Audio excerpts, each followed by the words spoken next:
Bright Duty. Every student matters. Hello students, we are doing the next chapter of biology, that is the diversity in living organisms.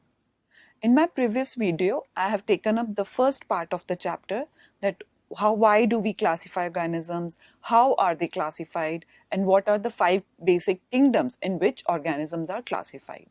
Then we studied about the features of the 5 kingdoms.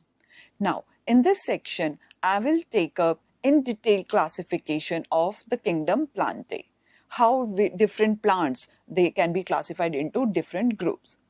You must have seen around you all the green plants around you, right? But these plants also, they vary in their shape, in their sizes, right from the tiny ferns or the grasses, herbs, to the huge tall trees which live for hundreds of years. So there is a large variety even within the plants. So in this section, we'll study in detail about how plants can be classified into different groups, what are their features along with their examples. So let's begin.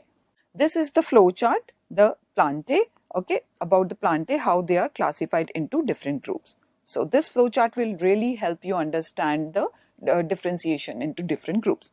First, plants can be categorized into 2 groups. First, on the basis of whether they have the differentiated body parts or not. Differentiation means if the body structure is cellular in terms like all the cells of the body, they are performing all the function. If you see simple plants, there are no tissues like xylem, like phloem and epithelium. There are no tissue differentiation is not there. So they have simple cellular design. Differentiation is not there.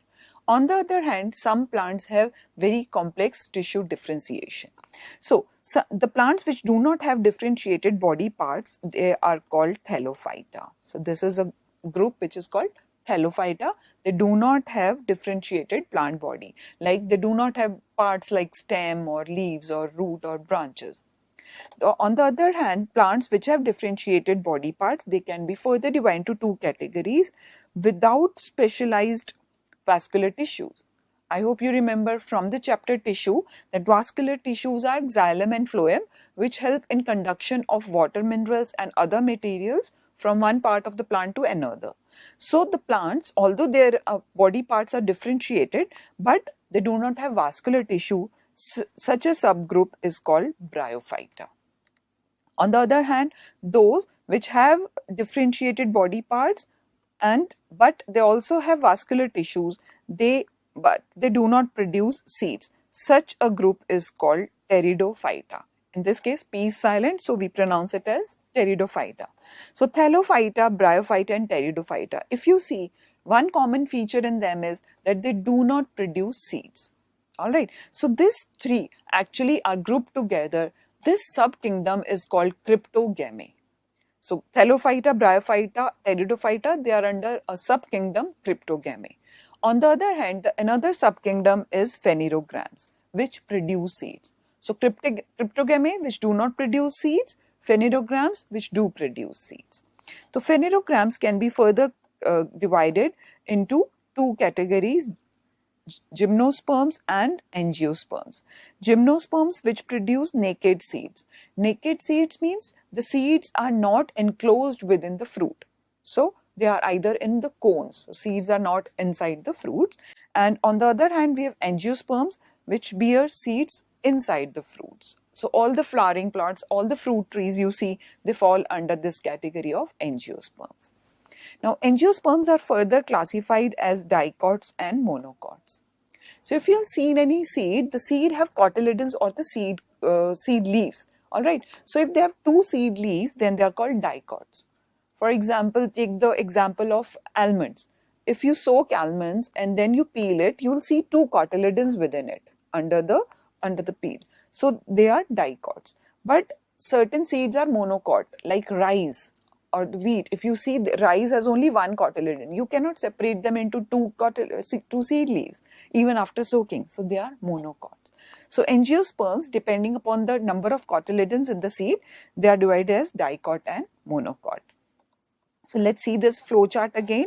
Plants which do not have well differentiated body parts are Thallophyta, which have differentiated body parts but no vascular tissue, they are bryophyta.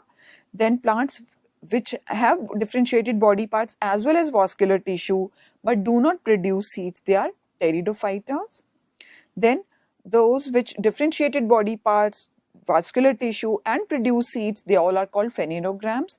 Phanerogams can be divided into two categories, gymnosperms or angiosperms. Gymnosperms which do not bear flowers and the seeds are naked. Angiosperms which bear flowers and the seeds are inside the fruit. Angiosperms are categorized as dicots and monocots, whether they have two cotyledons or one cotyledon in the seed. So this is in just a nutshell of how we'll divide the plants into different categories. Now we'll study each subgroup in detail. Plant kingdom is divided into two subkingdoms, cryptogamy and phanerogams. Cryptogamy. This subkingdom includes plants with hidden reproductive organs. Crypto means hidden or not very actually visible. So they have hidden reproductive organs. That means they do not produce the seeds. The male reproductive part, female reproductive part are not visible, or they are not there. Such plants do not produce flowers or seeds. They are further divided into three categories: thallophyta, bryophyta and pteridophyta.